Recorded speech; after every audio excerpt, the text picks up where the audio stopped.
Está muy bien. ¿Se ve? ¿Se ve la pantalla? Sí, licenciada, se ve. ¿Se logra visualizar? Muy bien. Vamos a tratar de hacer un poquito más grande. El problema es cuando ingresan después tengo que corretear. Voy a dejarlo ahí nomás. Muy bien. En esta segunda unidad temática no me va a permitir.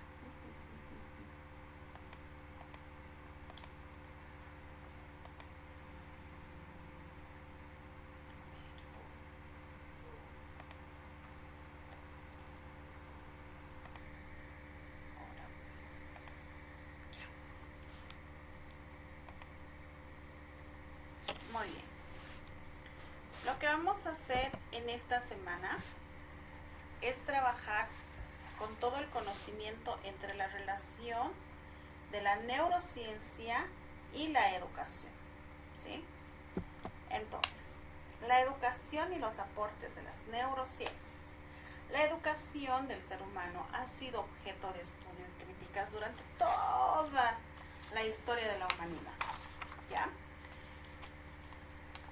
En su libro, Pedagogías del Conocimiento, Louis Nott, toda esta literatura la van a tener o la tienen en su plataforma de 1983, hace 41 años atrás, nos hace reflexionar acerca del rol fundamental del educador cuando menciona que la educación es de un individuo, es la puesta en práctica de medios apropiados para transformarlo o para permitirle transformarse. Y está en las manos del educador. Esta enorme responsabilidad. Entonces, nosotros tendríamos que buscar la forma en la que vamos a motivar o transformar, ¿no?, a esas cabecitas de las que todos los días durante 4 a 5 horas somos responsables, ¿no? Entonces, un poco es esa la postura que tiene Louis Nott. Nosotros tenemos esa responsabilidad de transformar, de permitirle, de darle esos medios para que estas personitas puedan transformarse. La educación y los aportes de las neurociencias. Si hablamos de medios apropiados para una nueva innovación o transformación de la educación y de la práctica pedagógica, corresponde en primer lugar entender qué se está transformando. Si decimos vamos a transformar esas cabecitas, está bien, pero ¿qué cosas hay dentro de esas cabecitas? ¿Cómo está funcionando? El ser humano está dotado no solamente de habilidades cognitivas, sino también de habilidades emocionales, sociales, morales, físicas y espirituales. Todas ellas provenientes del más noble órgano de su cuerpo, el cerebro.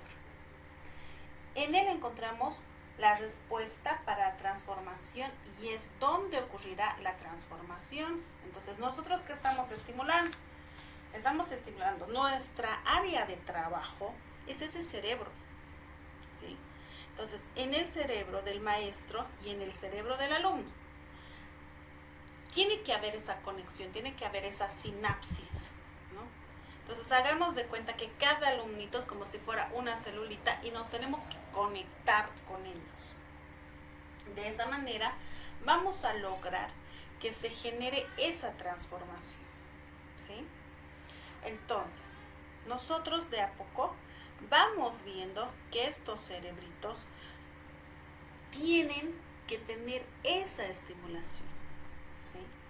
Que de cierta manera somos nosotros responsables de aperturar esas cabecitas. La educación y los aportes de las neurociencias. Hace más de 2 décadas, las neurociencias estudian el sistema nervioso y al cerebro desde aspectos estructurales, lo que les explicaba la anterior semana, ¿no? Entonces, como que somos una casa, Y la neurociencia lo que estudia son las estructuras, esas paredes de esas casas, ¿sí? Y el cableado es la función, la estructura y las funcionales. Han posibilitado una mayor comprensión acerca del proceso de aprendizaje. Las investigaciones han utilizado neuroimágenes, es como las fotografías que le estamos sacando a nuestra casa, como los planos, ¿no? Nosotros cuando tenemos una casa, ¿cómo la vamos a estudiar? ¿Qué cosa vamos a hacer para mejorar? No sé, tal vez vamos a contratar un arquitecto y le vamos a decir que nos dibuje un plano. Entonces el tomógrafo casi hace esa función, ¿no? Es como un plano, es como una fotografía de nuestro cerebro, ¿sí? Y estas neuroimágenes visualizan el mayor conocimiento sobre las funciones cerebrales superiores y complejas, como el lenguaje, la memoria y la atención. ¿Qué aportes da la neurociencia a la educación? La neurociencia educativa puede ayudar a los docentes a entender cómo aprenden sus alumnos y alumnas, así como las relaciones que existen entre sus emociones y pensamientos, para poder así ejecutar la enseñanza de forma eficaz. Añade Forest. También aporta conocimientos acerca de las bases neurales del aprendizaje, la memoria, de las emociones y de muchas otras funciones cerebrales que son día a día estimuladas y fortalecidas en el aula. Entonces, los hallazgos de la neurociencia, como los que se mencionan a continuación, deberían tenerse más en cuenta en la práctica docente. Primero, el cerebro tiene una capacidad de adaptación durante toda nuestra vida, conocida como plasticidad cerebral, responsable de que este órgano se remoldee y adapte continuamente a partir de las experiencias que vivimos y de lo que aprendemos. Con esto se cae la frase de ceño y figura hasta la sepultura. Con esto automáticamente se caen todas esas resistencias cuando la gente dice, así soy y no voy a cambiar, ¿no? Entonces, gracias a la plasticidad cerebral, nosotros podemos generar cambios continuos, constantes. Nos podemos adaptar. Claro, que hay gente que se adapta más fácil, hay gente que le cuesta más, pero gracias a esta capacidad de nuestro cerebro, que es el que dirige toda nuestra vida, entonces nosotros podemos adaptarnos y podemos seguir aprendiendo y podemos remoldearnos continuamente. Además, aprendemos más y mejor en interacción y cooperación social, porque el cerebro está diseñado para vivir y convivir en sociedad. Un nivel alto de estrés provoca un impacto negativo en el aprendizaje. Eso lo vamos a ir desglosando con mayor detalle más adelante. Entonces, ¿cuáles son los aportes de la neurociencia en la educación? Primero, las emociones y el estado de ánimo afectan de manera positiva o negativa al cerebro y sus funciones. Las experiencias directas y multisensoriales propician que las personas aprendan mejor. Los ejercicios y el movimiento están conectados con el aprendizaje. Más adelante les voy a hablar sobre el cuarteto de la felicidad. La música y el arte transforman el cerebro y favorecen una experiencia más efectiva de aprendizaje, ¿sí? La capacidad del cerebro para guardar información es limitada y maleable. Factores como la alimentación, la calidad del sueño, el entorno socioeconómico y cultural, las lesiones cerebrales, la genética, los aprendizajes previos consolidados ejercen influencia en el cerebro y por ende la manera en la que se aprende. Acá vamos a hacer una pequeña pausa. Cuando nosotros hablamos de estos factores, por ejemplo, los ejercicios y el movimiento están conectados con el aprendizaje. Me gustaría mucho saber si dentro del aula ustedes, si dentro del aula ustedes estimulan a sus estudiantes con un tema específico a moverse, a generar, no sé, ejercicios dentro del aula. ¿Alguno maneja este tipo de actividades?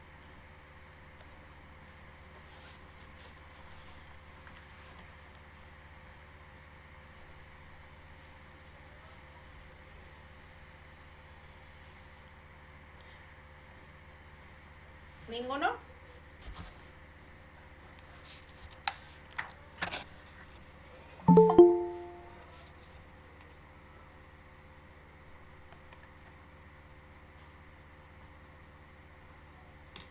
¿Ninguno maneja este tipo de actividades dentro del aula?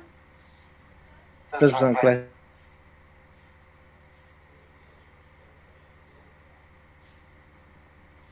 Con seguridad que todos en algún momento hemos visto que nuestros alumnos se emocionan, que nuestros alumnos están felices, están contentos, ¿sí? Entonces, necesitamos generar esa conciencia en ellos. Necesitamos que ellos se vayan dando cuenta de cuáles también son sus emociones, ¿no? Y nosotros también vayamos haciendo esa lectura de las emociones, ¿sí? Y de estos factores que ayudan, que generan bienestar o que si en algún momento son obstruidas pueden generar también una dificultad, ¿sí? Por ejemplo, ¿qué es lo que nos ha aportado la neurociencia, ¿no? A través de los estudios? Que el estrés, la tristeza, la soledad o una mala condición física pueden perjudicar el buen funcionamiento de la corteza prefrontal del cerebro, responsable de las llamadas funciones ejecutivas. Un control inhibitorio, una memoria de trabajo y flexibilidad cognitiva se pueden ver involucrados cuando nuestros alumnos tienen eventos como este que les he puesto en plataforma, que dice Policía Gasifica en Sencata. Niños de Unidad Educativa 25 de julio fueron afectados. Imagínense los niveles de cortisol que estos niños y estos profesores han segregado en esta gasificación. Entonces, cuando nosotros tenemos mayor conciencia de cuáles son los neurotransmisores, de cuáles son las alteraciones a nivel de nuestro cerebro que se van a desarrollar cuando estamos en peligro y nos van a bloquear, pues tratamos de generar lo menos posible este tipo de daños, ¿sí? Entramos en la memoria y atención, relación entre emoción, atención y memoria. Muy bien. ¿Quién fue el mejor profesor de su niñez? Quiero que me cuenten. Ahora sí, necesito que ustedes me cuenten. ¿A qué profesor es al que ustedes recuerdan más?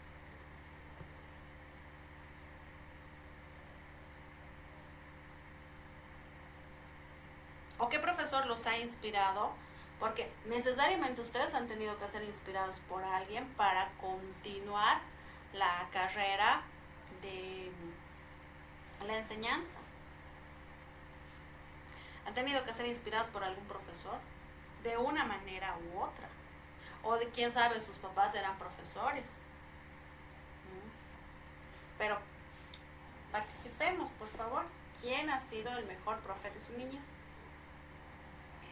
Licenciada, buenas tardes. Buenas tardes, Herminia, por favor.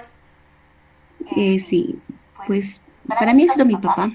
Mi papá me ha enseñado muchas cosas y entre ellas, pues el ajedrez. Hoy en día se ve que el ajedrez está sonando bastante ahora en la educación y gracias a él, pues ahora yo me desenvuelvo bien, ¿no? He logrado tener ya mi título de árbitro departamental de ajedrez.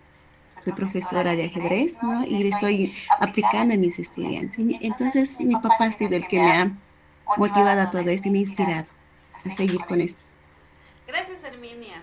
muchas gracias por tu participación. Es que ese tipo de interacción nos ayuda mucho. ¿Por qué?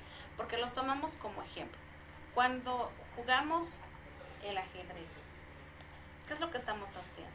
Básicamente es resolución de conflictos, ¿no? Entonces, es conservación de tu tablero, de que no te maten, de que no te hagan jaque mate. Entonces estamos abriendo canales neuronales. A mí lo que me llama la atención y me encanta mucho de la educación, lo que es de la educación oriental, no sé específicamente de qué, no sé si es en Japón o es en China, pero ellos dentro de su malla curricular tienen esto del manejo económico. ¿A cuántos de ustedes les han enseñado a manejar su economía cuando eran niños? No sé, no sé cómo habrán sido sus familias, pero la verdad es que a mí me daban 20 centavos de recreo, ¿no? Entonces, con 20 centavos no había mucha economía en la que yo pueda aprender a manejarla, ¿no?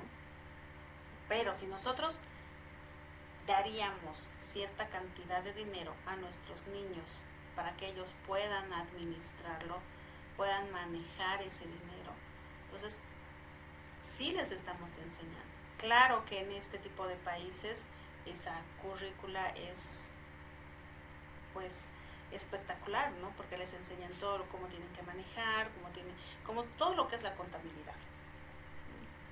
Pero en nuestro país, o sea, 20 centavos, no tienes mucha economía para aprender, ¿no? En el mejor de los casos en la universidad ya me daban un poco más. Y así, de a poco, pues como que muchos de nosotros hemos tenido que aprender a golpes a manejar nuestra economía, ¿no? Pero no nos han guiado. Pero si nos hubieran guiado como está haciendo, por ejemplo, Herminia, en esto del ajedrez, a resolver conflictos, a manejar mejor las cosas, otra sería nuestra historia hasta como país, ¿no? Entonces, les voy a mostrar, ojalá pueda salir este videito. Es bien chiquitito y me encantó la idea. Me gustó mucho la idea. A ver, permítanme. Vamos a ver. Ahora sí. De pronto tal vez ustedes también lo hayan visto en el TikTok, en el famoso TikTok. Pero me gustó mucho la idea de esta profesora y cómo ella está impactando emocionalmente en sus alumnos, ¿no? Porque esto es impactar emocionalmente en tus alumnos. Ay, mi internet está un poquito lentito. Que tengamos paciencia, por favor. A ver, voy a tratar de entrar por el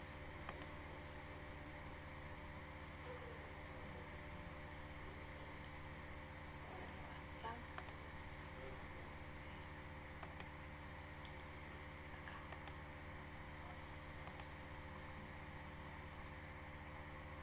Este.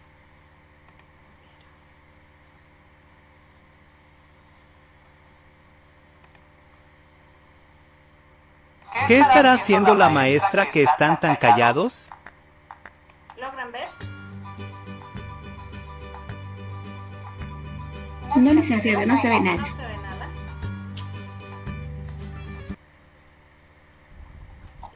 No, licenciada, no se ve nada.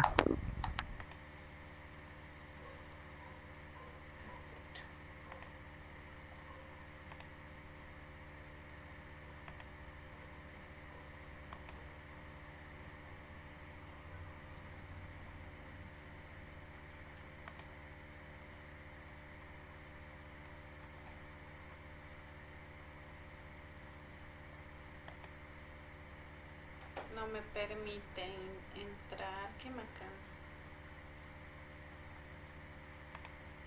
A ver, voy a dejar de compartir aquí y voy a compartir desde aquí.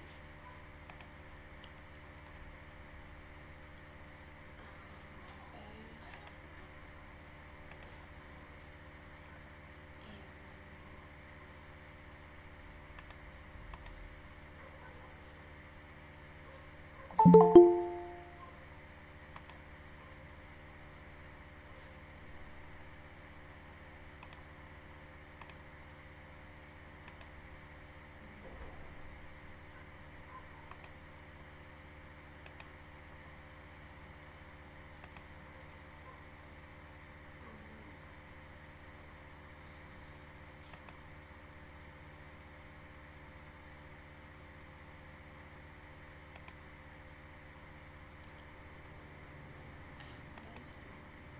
Ahora sí logran ver mi pantalla. Sí, licenciada. Muy bien, Sí, se ve. muy bien. Ahora vamos a aumentarle volumen a esto. Ahora sí, ¿están viendo estos niños cómo están? Sí, licenciada, están relajados. Muy bien.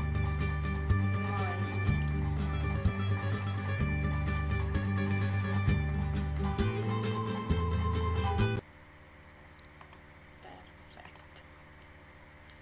Entonces aquí le vamos a poner dejar de compartir. Nos vamos a ir acá. Y vamos a volver.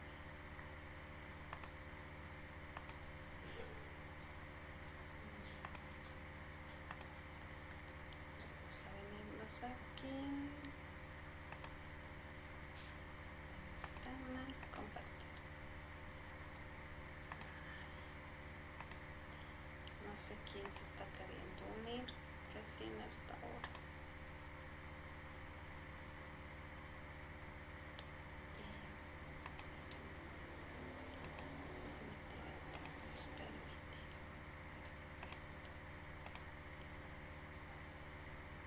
Entonces, ¿qué es lo que les he querido compartir con este video? ¿Qué es lo que este profesor les habrá querido enseñar a sus alumnos?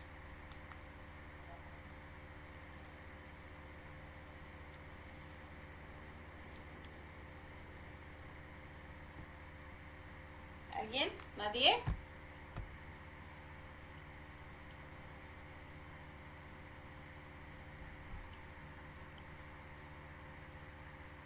¿Qué es lo que este profesor les habrá querido enseñar a sus alumnos? Colocándolos así, súper relajados, con su mascarilla en la cara, con sus pepinitos. De pronto tal vez enseñándoles respiración, ejercicios de respiración. ¿Cómo creen que estos alumnos van a recordar a este profesor o a esta profesora?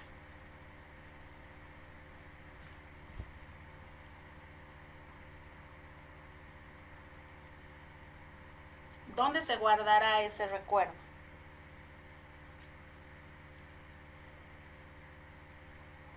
En el cerebro, ¿no? Y específicamente en qué estructura.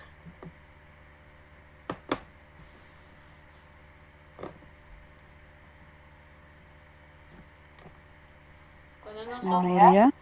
sí, en la memoria emocional, en memoria a largo plazo, en la memoria bibliográfica también, porque imagínense si a ustedes les hubieran hecho esta actividad, desde el simple hecho de la emoción de cortar los pepinitos, la emoción de colocarse la mascarita. Para empezar, el autocuidado, el autoconcepto, el tener espacios para relajarnos, el también tomar un tiempo para nosotros mismos. Si ahorita yo les pregunto, ustedes tienen una actividad en la que se dedican a ustedes mismos, solitos, por lo menos 1 hora a la semana. ¿Quiénes dicen sí? Sí, yo. Muy bien. ¿Quién más? Estamos hablando sin familia, sin pareja, sin tener que pensar absolutamente en nadie más que en nosotras mismas. Sin trabajo.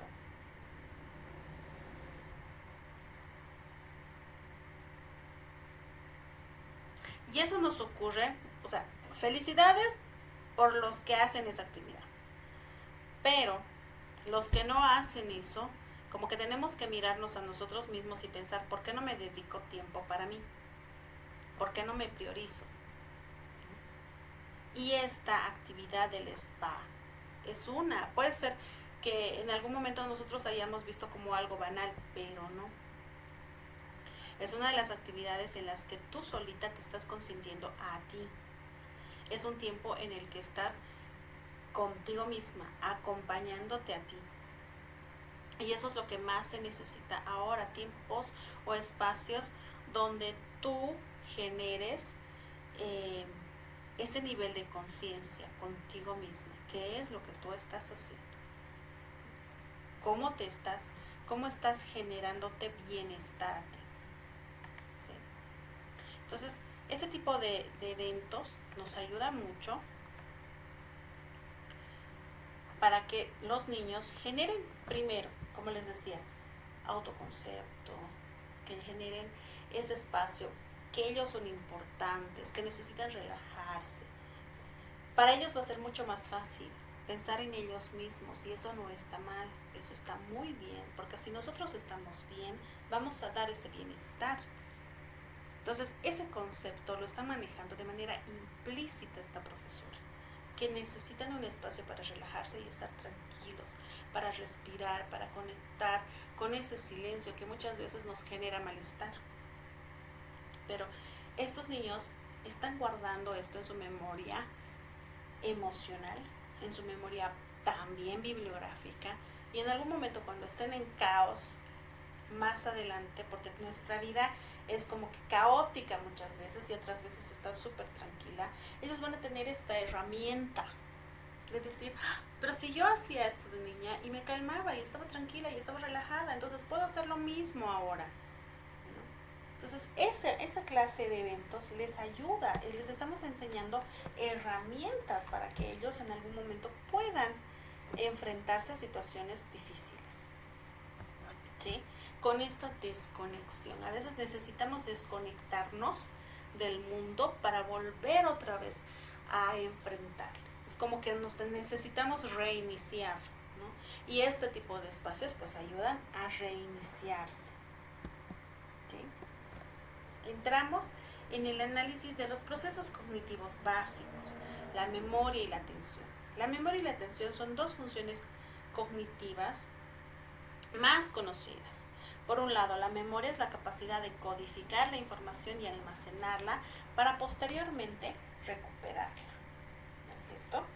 La atención es la capacidad para generar, dirigir y mantener el estado de activación para procesar correctamente la información. Entonces, los procesos cognitivos básicos, como la memoria, la atención, forman, como decíamos, conexiones neuronales y de este modo se constituyen una parte fundamental en el desarrollo de la mente humana. La atención puede ser consciente e inconsciente. En la consciente, la atención es focal y lineal, de contenido limitado, por la capacidad de focalizar solo 2 a 7 ítems a la vez. ¿Qué quiero decir con esto de la práctica del mindfulness? Les he puesto ahí mindfulness. ¿Alguien ha escuchado de esto? La práctica del mindfulness.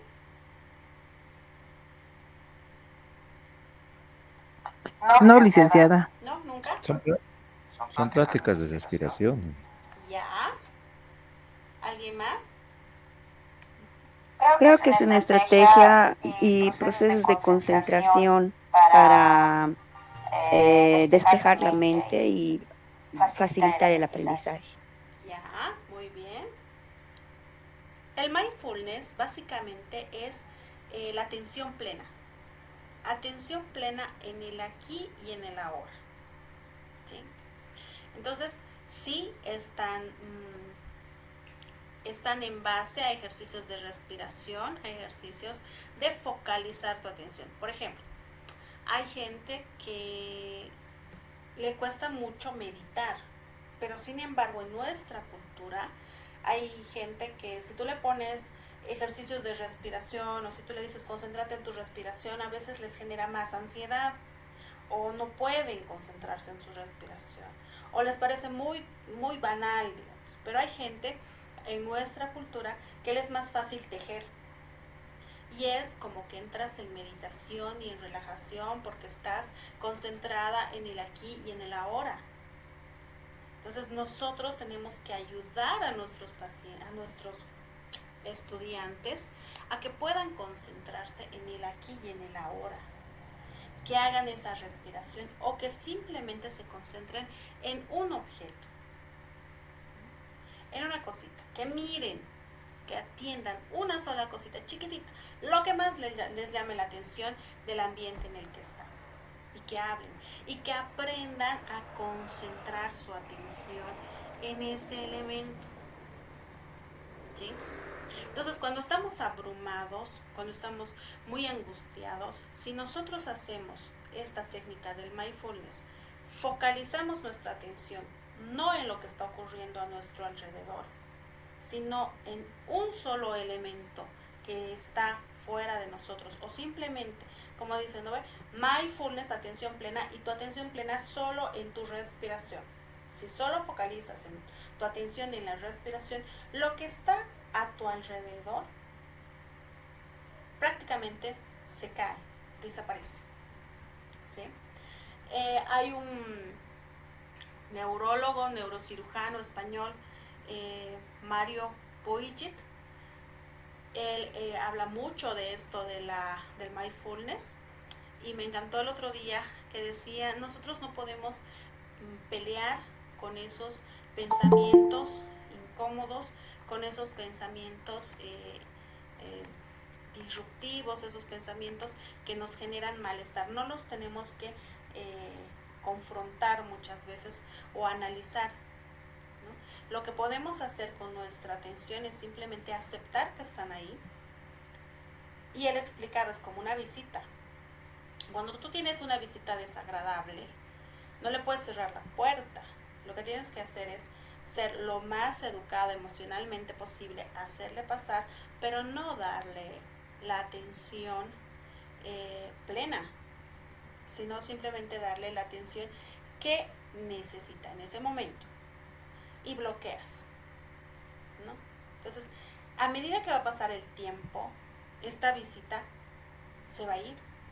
Lo mismo ocurre con nuestros pensamientos incómodos, dice él, ¿no? Entonces nosotros no tenemos que pelear con esos pensamientos incómodos, tenemos que hacerles pasar, ser conscientes de que nos están molestando, que nos están generando malestar, y prestarles atención y atender a lo más importante, que de pronto tal vez sea tejer, como les decía, cocinar o respirar, ¿no?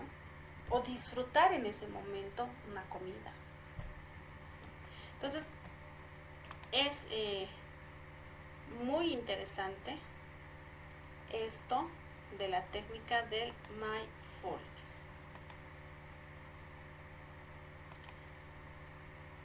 Entonces, la atención inconsciente no se compromete conscientemente. La atención no es lineal y no es limitada a su capacidad. Por ejemplo, oír un nombre a distancia en una fiesta mientras conscientemente se focaliza la atención en una conversación es como una atención panorámica, ¿no? Estás charlando con una amiga, estás consciente de lo que te está diciendo, pero tu oído también puede estar hacia atrás y escuchar la conversación de no sé, de 2, 3 personas que están a 1 o 2 metros lejos de ti, ¿no? Entonces, tenemos esa atención consciente y esa atención inconsciente, ¿no? Como que panorámica. La sensación compromete también a todo lo que es este registro de memoria y la percepción. La sensación es el registro de la entrada del cuerpo, mente y del mundo exterior.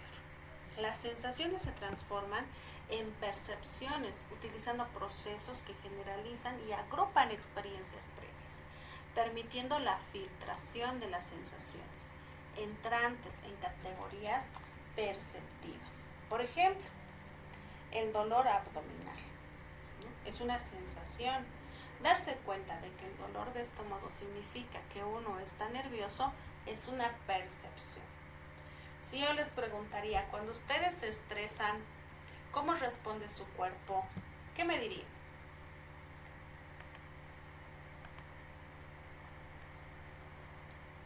A ver, coméntenme. Cuando ustedes se han visto cuando se estresan, ¿cómo su cuerpo les dice, oye, no sé, a ver, Adolfo, estoy asustado, o estoy estresado, o estoy preocupado, o Emma, ya no pienses en eso, ya no te preocupes, o Mirta, cálmate, porque nuestro cuerpo nos habla, ¿sabían?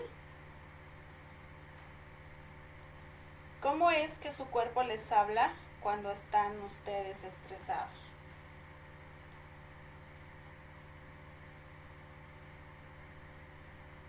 ¿Nadie? Cuando, sí, licenciada, yo voy a participar. Gracias. Eh, Cuando nuestro cuerpo se estresa, viene un cansancio y perdemos la capacidad de dormir tranquilos, no tenemos una capacidad de dormir un sueño pleno. Después, la memoria nos falla, o sea, olvidamos fácilmente cosas en las cuales estábamos tal vez ajetreados, pero se mezclan las situaciones, o sea, tenías que hacer esto, ay, me olvidé, tenía que presentar esto. Por la estrés, no tenemos una capacidad de retener bien los conocimientos. Y una repercusión fisiológica podría ser, te empieza a doler la espalda, se te cae el cabello harto y, y cuando comes sientes que no has comido bien y te sientes cansado todo el tiempo. Eso yo he sentido en tiempos de estrés y también nerviosa, rápido te altera, hasta los sonidos, no puedes dormir, cualquier sonido te altera rápidamente. Eso podría decir. Muchas gracias, María Luisa. Sí, básicamente es eso. Nuestro cuerpo nos habla. Por ejemplo, si nosotros estamos preocupados por algo y nos sentimos en mucha amenaza, es como si estuviéramos frente a una guerra, ¿no? Cuando nos sentimos en amenaza real, nuestro cuerpo reacciona. Y toda esa reacción, hagamos de cuenta, hagamos un poco, tengamos la idea de que estamos en nuestras habitaciones ahorita todos, pero hay un terremoto, ¿sí? Hay un terremoto y ¿qué es lo que nosotros vamos a tener? Miedo, ¿sí? Y de aquí a unas 2 semanas, o de aquí a la siguiente semana, como que todos vamos a tener resistencia a entrar a la clase, porque este miedo puede transformar en algún momento en ansiedad. La ansiedad es sentir mucho miedo. El miedo no es malo, el miedo nos protege, pero cuando ya se enferma, la ansiedad es la enfermedad del miedo. Entonces, cuando nosotros ya entramos en cuadros de ansiedad, el terremoto no se va a repetir el próximo viernes, a la misma hora, en la misma clase. Pero nosotros ya podemos entrar con el tema de que sí eso puede ser posible, o cada vez que escuchan el nombre de la UP y las clases y maestrías, ustedes, ya no me quiero acordar porque esa vez tenía clases y esto ha pasado y no sabíamos dónde meternos. Como que asociamos eso, ya no es real, pero nuestro cuerpo reacciona. Si nosotros entraríamos en el tema de que realmente esto es un miedo, es el terremoto, estamos viviendo, es un miedo, y todos vamos a disparar, vamos a buscar la manera de protegernos, y vamos a gastar esa energía, ¿no? Pero cuando entramos en cuadros de ansiedad, tenemos la misma energía, pero el miedo no es real, y no tenemos dónde gastarla. Entonces es por eso, como decía María Luisa, se cae el cabello. Porque en tiempos de guerra, nuestro cuerpo necesita fortificar otros órganos y no vernos lindas, ¿no? El cabello es parte de la cuestión estética. No necesitamos nuestra piel tersa. Por eso es que nuestro cuerpo no va a irrigar a ese tipo de órganos, ¿no? Las uñas se quebrajean, la piel se reseca, el cabello se cae. ¿Por qué? Porque está buscando centrar su energía en órganos vitales. El estrés nos hace muchísimo daño y eso se da a través de la sensación y la percepción que nosotros tenemos guardada en nuestra memoria y cómo nosotros estamos percibiendo nuestra realidad. Si yo tengo guardado malos recuerdos, pues en algún momento pueden ser evocados por cualquier registro de nuestro mundo exterior y voy a percibir de una manera distorsionada y voy a responder, ¿sí? Por eso es que dice, todo lo que no resuelve tu mente, tu cuerpo lo convierte en enfermedad. A ver, continuamos. La percepción auditiva, en el tercer trimestre del feto, los sonidos exteriores evocan movimientos, la aceleración cardíaca o respuestas electrocorticales. Los recién nacidos reaccionan a los sonidos fuertes o súbitos con un generalizado sobresalto. Sin embargo, el umbral de intensidad en los niños es más alto que en los adultos, especialmente para las altas y bajas frecuencias. Es por eso que en algún momento las bobitas reconocen muy bien el tono de voz de su mamá. Hacia el sexto mes, los bebés pueden diferenciar muchos de los contrastes de los sonidos acústicos requeridos para el desarrollo. La percepción visual. El niño empieza a reconocer la cara de la madre hacia el primer mes de vida y mueve los ojos con un interés especial a partir de los 2 meses. El recién nacido tiene estas capacidades visuales,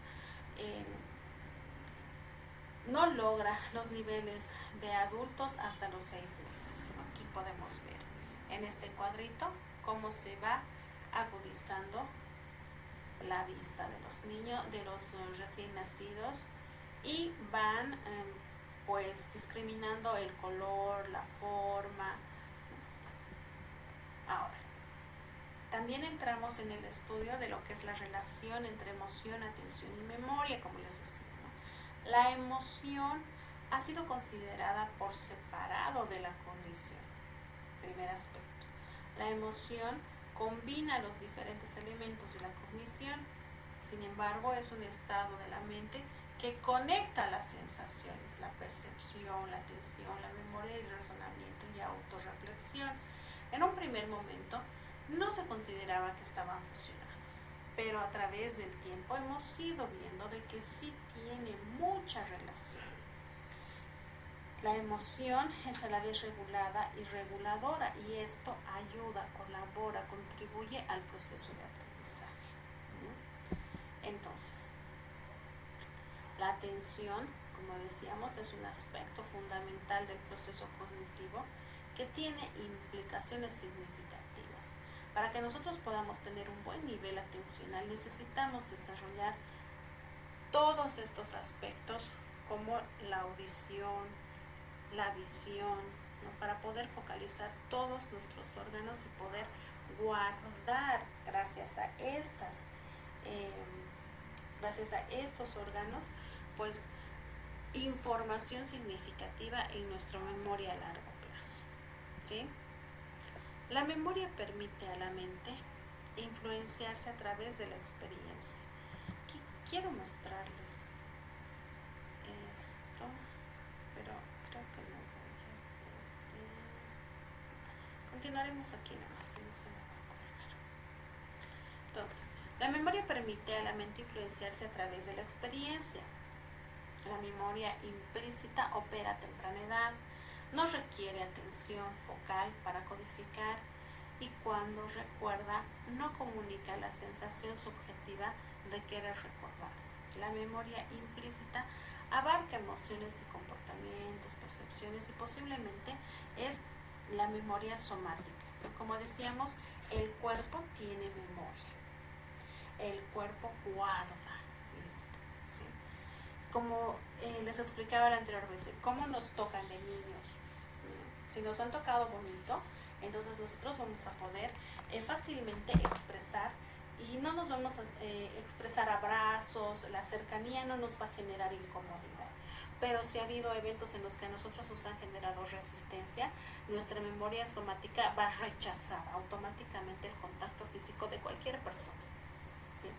La memoria explícita surge más tarde que la memoria implícita, después del segundo año de vida. Requiere focalización, atención consciente para codificar y comunicar una sensación, ¿no? Aunque rústica, pero sí va guardando cada información. Los procesos de memoria es una de las funciones más importantes de nuestro cerebro. En términos biológicos se refiere a la capacidad que presentan los seres vivos para adquirir y retener información de sí mismos, de su entorno y de las consecuencias de su comportamiento. Entramos en el estudio del lenguaje y el pensamiento, ¿sí? Entonces, el procesamiento del lenguaje ha evolucionado y se ha considerado como la maravilla del mundo natural. La comprensión de las funciones de las diferentes áreas del cerebro ha representado un importante esfuerzo para la neurociencia. Asimismo, los mecanismos cognitivos y cerebrales ayudan a comprender el proceso lingüístico desde un punto de vista de la psicolingüística.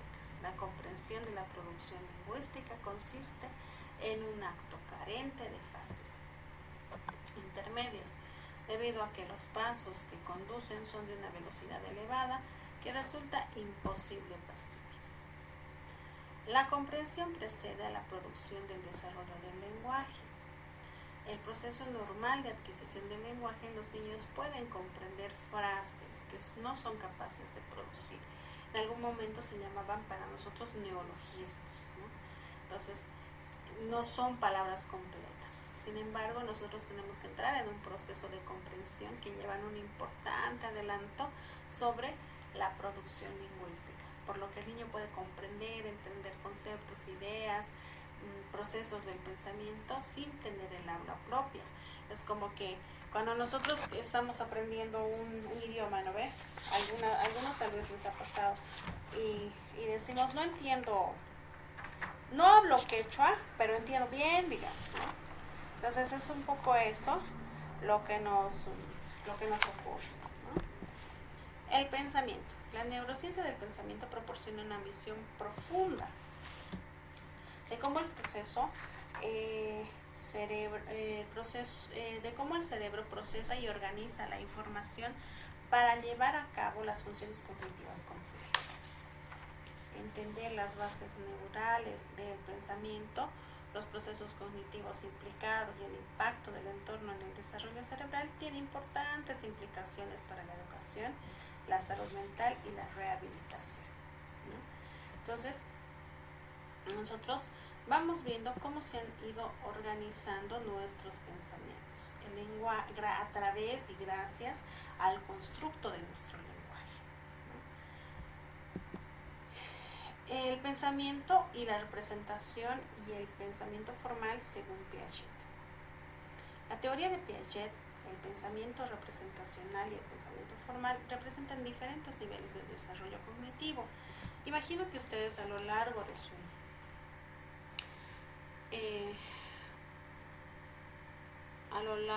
su formación académica han debido estudiar a Piaget a fondo, ¿no? En todas sus etapas, como él describe lo que es el pensamiento operacional, preoperacional, ¿no? Y cómo utiliza los símbolos. A mí me gusta mucho porque nos enseña y nos hace descubrir cómo los niños pueden manejar ese lenguaje simbólico, ¿no? Cómo ellos pueden entrar en el hecho de agarrar una cajita e imaginar de que es un autito, ¿no? Entonces, ¿cómo desarrollan esta función simbólica? ¿Cómo le dan un símbolo a este autito, ¿no? Dentro de las teorías de Piaget se define una concepción interaccionista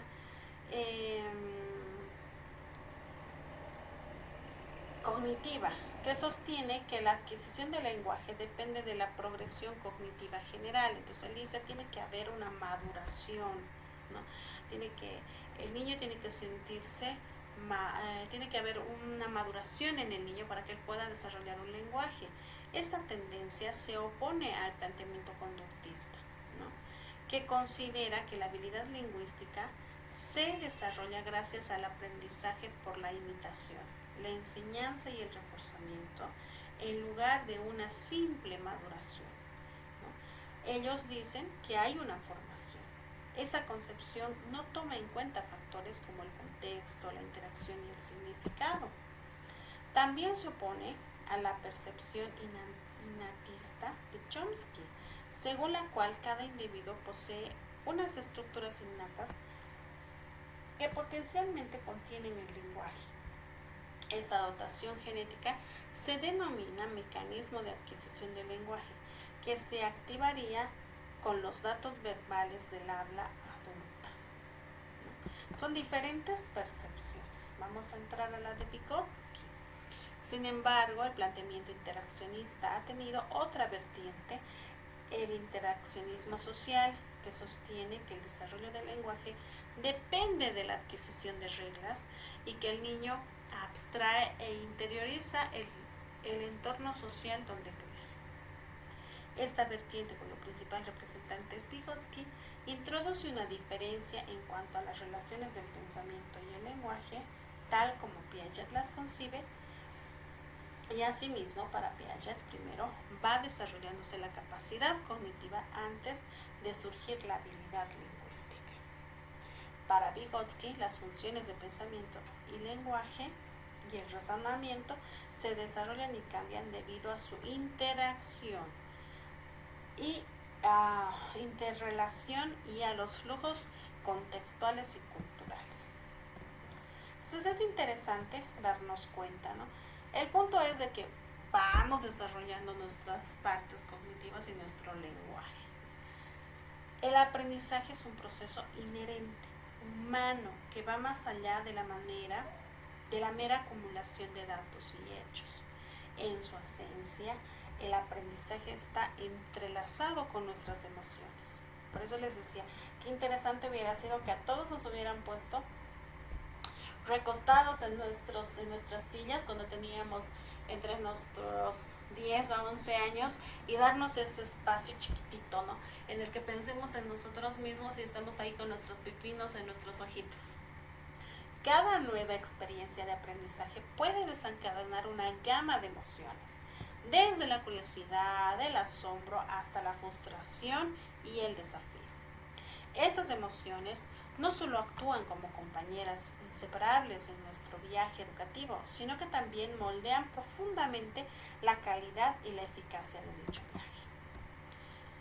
Cuando las emociones positivas, como la alegría, están presentes durante el proceso de aprendizaje, se crea un ambiente propicio para la absorción y la retención de información. Aquí se cae y muere otra de las frases que decimos: la letra con sangre entra. Los momentos de insight y comprensión profunda suelen estar acompañados de emociones positivas que refuerzan la conexión del contenido. ¿Qué significa insight? El insight es una mirada hacia adentro. Cuando nosotros como que nos damos cuenta de algo, ¿no?, y decimos: ¡Eureka! ¡Lo descubrí! Eso significa, esos son momentos de chispazo, de mirar hacia adentro y sacar una conclusión o darnos cuenta, así como que pucha, y al fin me he dado cuenta de esto, ¿no? Entonces son momentos felices y esto nos ayuda a seguir avanzando. Por otro lado, las emociones negativas, lo que quiero que quede claro es que no hay emociones malas ni buenas, hay emociones positivas y negativas, ¿sí? Las emociones positivas nos ayudan, nos suman, las emociones negativas nos restan, pero todas son importantes, ¿ya?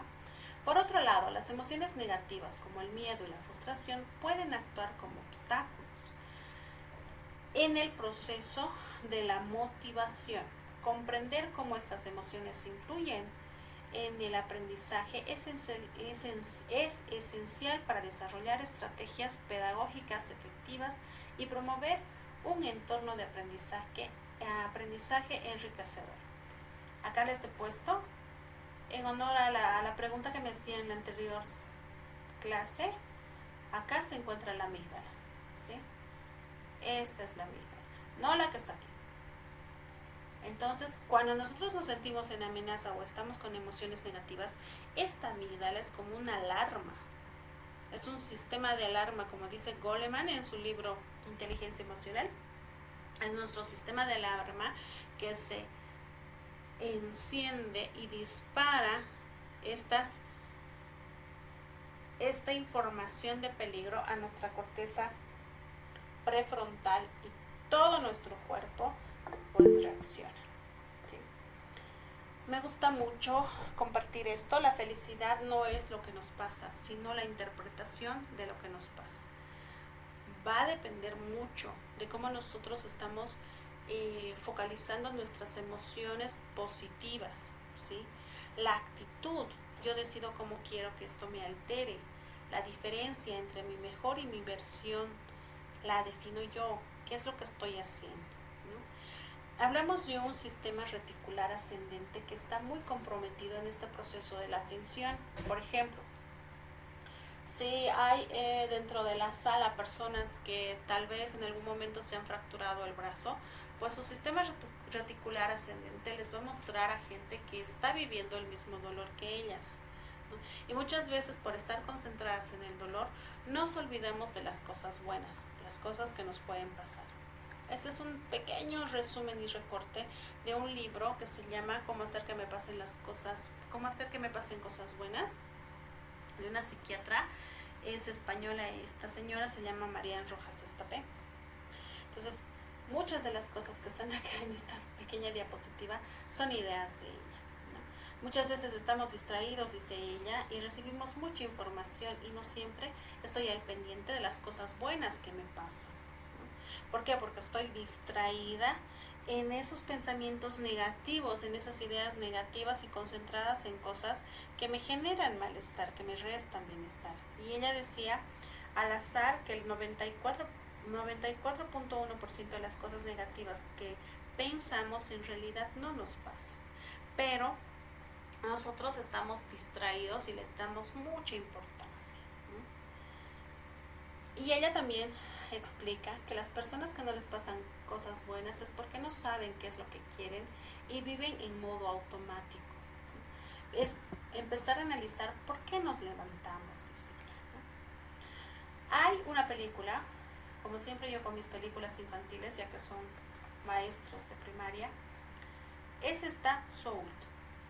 Me encanta, porque ustedes ven estos muñequitos aquí, ¿sí? Estas son almas perdidas en la película, ¿no? ¿Y por qué son almas perdidas? Porque están viviendo en automático. Muchas veces nosotros vivimos así, en piloto automático, sin darnos cuenta de lo que nos está rodeando, ¿no?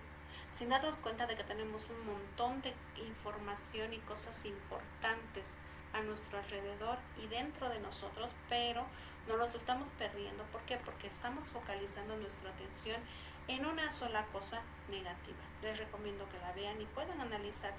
Son películas que tienen mucho contenido terapéutico. Y este es el Cuarteto de la Felicidad, lo que les decía al inicio de la sesión, de la sesión sincrónica. El Cuarteto de la Felicidad es saber segregar o estimular lo que es la dopamina, ¿no? ¿Y cómo? Durmiendo entre 7 a 9 horas diarias, celebrar los logros diarios y hacer ejercicio. ¿Qué significa celebrar los logros diarios? Si yo ahorita les pregunto qué logros han tenido en su vida, con seguridad de que muchos me van a decir, he logrado cursar la primaria, qué sé yo, he ganado algún concurso en primaria, he logrado salir profesional, ahora estoy tratando de obtener un título más, he logrado formar una familia, tener una casa, un auto, un perro, un gato, un montón de cosas. Pero, ¿qué logros son importantes? ¿Sí? Entonces, hay logros que muchas veces no los tomamos como significativos, ¿no? Y es donde nosotros también tenemos que aprender a mirarnos desde que hemos nacido. Y eso es algo que van a hacer dentro de las actividades de esta semana. Está poder describir sus logros y poder asociarlos en todo lo que es la neurociencia. ¿Sí? Por ejemplo, a las 2-3 semanas, al mes casi de nacidos, ¿cuál ha sido su más grande logro? Sostener su cabeza. ¿Sí? Lo logramos, todos, porque si no, no estaríamos aquí. Logramos manejar mejor nuestro cuerpo, logramos caminar, logramos pronunciar nuestras primeras palabras. Entonces, si nosotros empezamos a sumar todos esos logros que en algún momento ni siquiera les tomamos atención, vamos a aumentar inclusive nuestra autoestima, porque nuestra lista de logros no simplemente se va a abocar a decir, he aprobado primaria, secundaria, he sacado mi título profesional y demás, y qué sé yo, con 4 o 5 logros tan grandes, como que pensamos de que no hemos hecho muchas cosas en nuestra vida y sin embargo no es así. Logramos tener amigos, logramos darnos cuenta de que hay gente que nos va a querer mucho, pero hay gente de la que tenemos que cuidarnos. Entonces, es una lista enorme de logros. Y gracias a esta lista de logros, nosotros podemos segregar lo que es la dopamina. Segregar la oxitocina, lo que les decía, meditar. Si no podemos meditar, tratar de concentrarnos en una actividad que nos genere mucha relajación. Darle un abrazo a alguien, hacer un contacto de generosidad. Darle un abrazo a alguien ayuda más a uno mismo que hace a alguien. Sin embargo, porque nosotros lo estaríamos haciendo de manera consciente, un abrazo consentido, siempre y cuando nos genere bienestar ese contacto físico. Y tiene que ser más de 8 segundos el abrazo para que nosotros podamos empezar a segregar lo que es la oxitocina. La serotonina. Agradecer todos los días, disfrutar de la naturaleza, recuerda los momentos importantes, ¿sí? Las endorfinas, la práctica de hobbies, reír con seres queridos, cantar, bailar. Los niños ríen mucho más que nosotros, entonces tenemos que aprender de ellos, reírnos. Bueno, pues, ¿tienen alguna pregunta, alguna duda antes de que pasemos a explicar sobre las actividades? Soy todo oídos.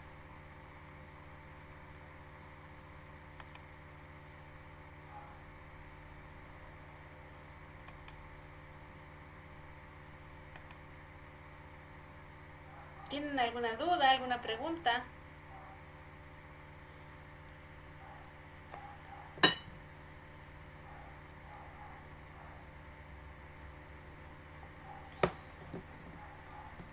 ¿Ninguna?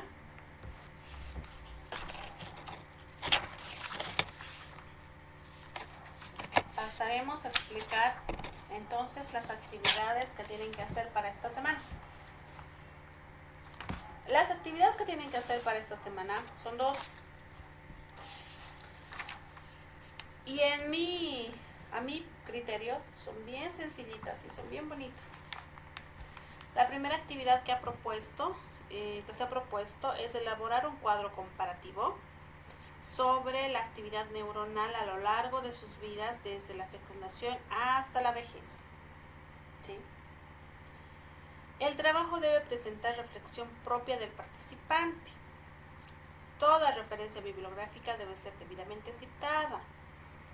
El participante o la participante debe necesariamente basar su reflexión en los elementos bibliográficos complementarios proporcionados. También pueden nutrir sus reflexiones con otros textos complementarios que consideren relevantes e importantes. Entonces, hay un cuadrito comparativo en el que ustedes tienen que ir colocando toda su actividad neuronal y desde la fecundación hasta la vejez, ¿sí? El trabajo debe estar desarrollado en un mínimo de 2 hojas. La segunda, a ver, ¿qué más? Después les están colocando todas las formalidades, ¿no? cómo tienen que presentar, la fuente tiene que ser Tim Roman, tiene que haber un interlineado de 1.5, esos pormenores están en la plataforma. La actividad número 2 es la intervención en el foro, ¿sí? Respondiendo la pregunta, ¿cómo aprende el cerebro?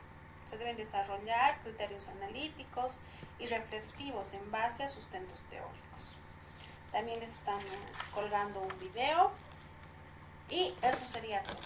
Esa sería nuestra actividad número 2. Si tienen alguna duda, alguna pregunta, por favor. Si no, nos vamos despidiendo.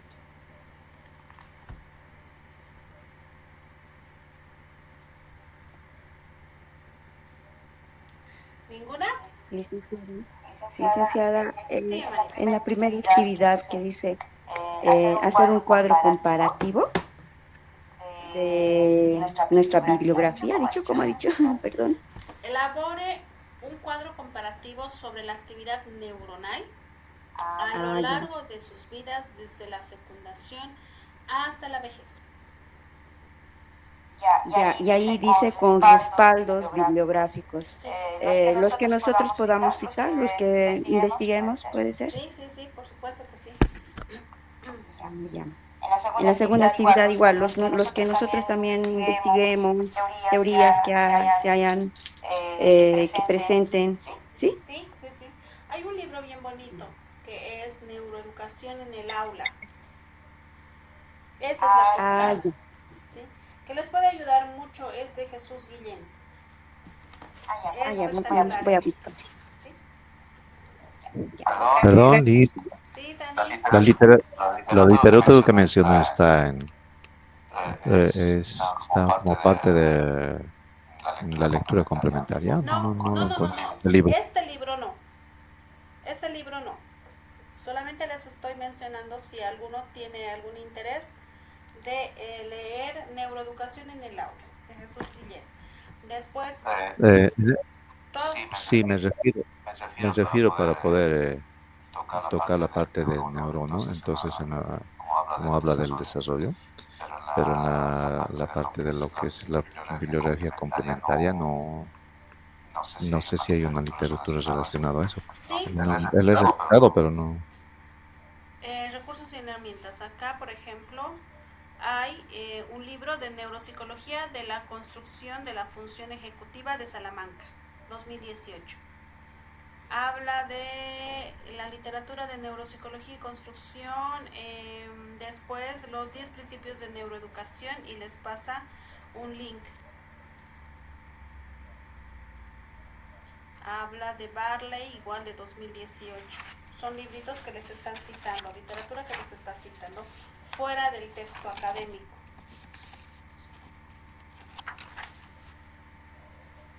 ¿Alguna otra consulta más?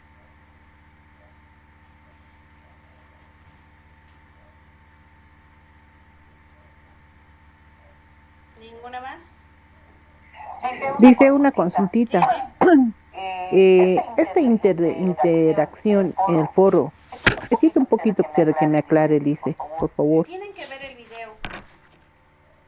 Vaya, ver un video.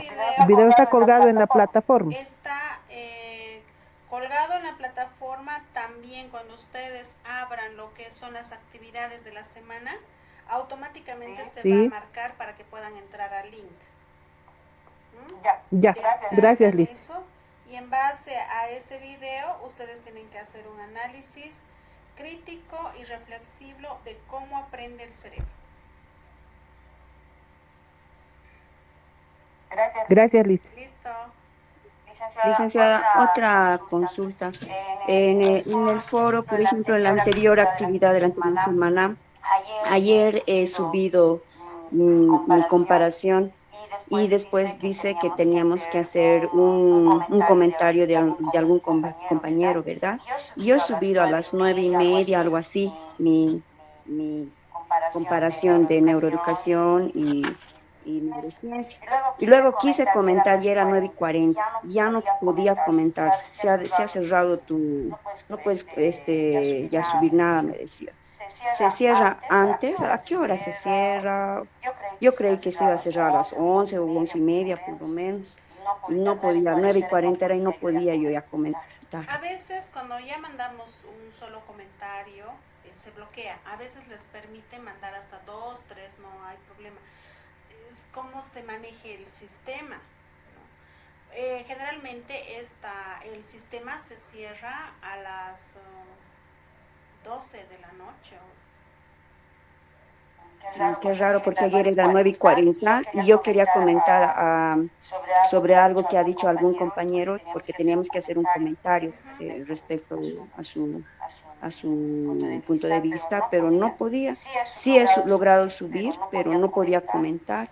Entonces yo digo, ¿no? O sea, mi consulta se cierra anticipadamente, horas antes. No, Eso no. yo quisiera que usted, o sea, les hable, ¿no? A los que están encargados, porque yo sé que usted no es la que controla eso, pero podría decirles o sea, que extiendan lo que tiene que ser hasta las 11:30 o no sé hasta qué hora realmente va a ser, porque era 9:40 y no me dejaba subir. A veces el sistema se satura mucho, entonces ya no les permite subir inclusive los trabajos, ¿no?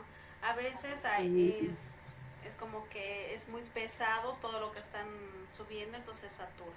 De todas maneras yo voy a hacer notar eso, y si tienes una participación, de acuerdo a tu participación obviamente va a ser la calificación, pero si ya has hecho una participación, o sea, generalmente trato de que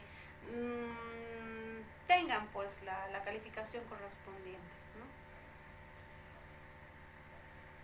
Ya está bien. Licenciada, Sí, primo, dígame. sí, igualmente anoche quería subir a las 10 el foro, entonces no se ha podido, ¿no? Entonces, si el último me dijo era hasta las 10 así, que se llama en pantalla, que se llama, decía, entonces no sé, esa parte, como decía, hasta las 12 entonces, y se adelantaba esa parte, parece, licenciada. Voy a revisar plataforma y de acuerdo a lo que vea voy a hacer el reclamo correspondiente para que así se pueda extender. Yo tenía entendido de que era hasta las 12 de la noche. Noche. Ajá. Sí, licenciada. Sí, sí.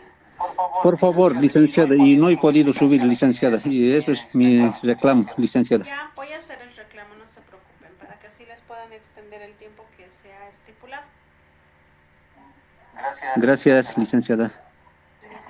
Licenciado, una consultita más, Lice. Claro que sí, díganme. ¿Habrá clases de orientación, otra clase como la anterior?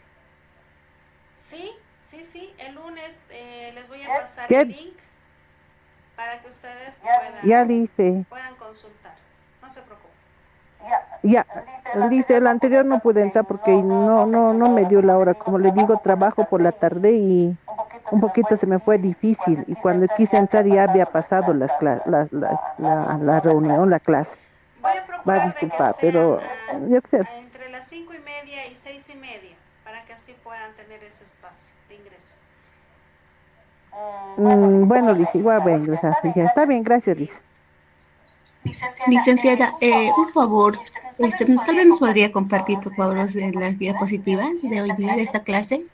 Ya, yo las voy a bajar.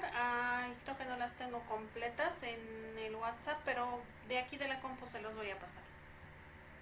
De todas maneras, Muchas gracias. todas las diapositivas y la grabación obviamente va a estar en plataforma, y las diapositivas están en base a todo el documento de nuestro texto académico.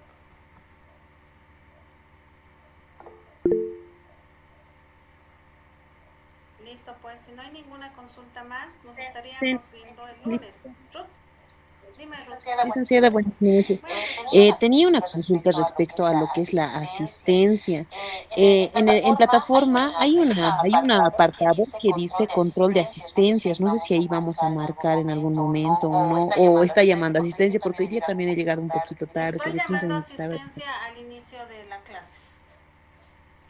Entonces no estaba, dice, por favor, podría anotarme, por favor.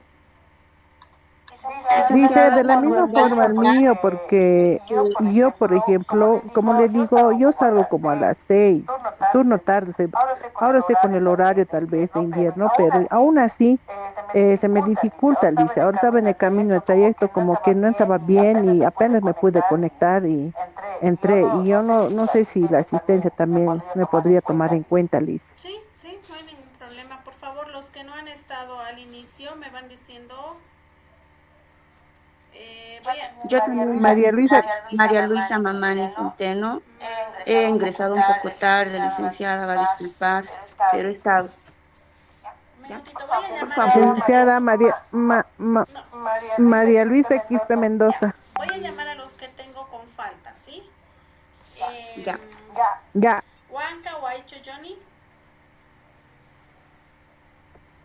Mamani Moya Hernán, No ingresó. Tito Segarrundo Bernabé, Callaguara Mamani Teodora, Mamani Centeno María Luisa, Estoy presente. Navia Mendiola Adolfo, Tordoya Díaz Rosario, Araos Andia Verónica, Cruz Reinaldo, González Flores Maribel. Bien. Solo a ellos tengo en falta. Después están todos con presente. dice, no me ha llamado a mí, María Luisa Quispe Sí, ya Mendoza. le había anotado antes. Ah, gracias, Lice, gracias. María Luisa, aquí está. Me anotó a mí María Luisa Mamani Centeno, licenciada. Quispe Mendoza María Luisa sí está. Perdón. No, Centeno. Mamani Centeno, María Luisa. Mamani Centeno María Luisa. Dame un minuto. Sí, estás. Ya. Muchas gracias. Dice, con respecto a la asistencia, Lice, en la plataforma también hay una parte que dice asistencia y otro de mis compañeros están ya con asistencia, no sé, de uno, dice. Y yo había entrado al mío y no tengo, sigue en cero, Lice. ¿Cómo se va a calificar eso? No sé, Lice. La anterior sesión igual había llamado la lista. Tengo registrado. De todas maneras, esta y la anterior sesión lo vamos a manejar con presente, exceptuando las personas que están acá con falta. Porque tengo entendido de que muchos no han podido ingresar y se les ha dificultado también. Pero a partir de la siguiente clase, así voy a llamar la lista y les voy a ir colocando. ¿Sí? Ok, gracias, Lice. Listo, pues. Un saludo, que tengan muy buen descanso. Buenas noches a todos. Nos vemos el lunes a las 5:30, por favor. Buenas noches. Para todas las Buenas noches, Lice. Hasta luego. Buenas noches, licenciada. Buenas noches. Buenas noches, licenciada. Buenas noches, licenciada.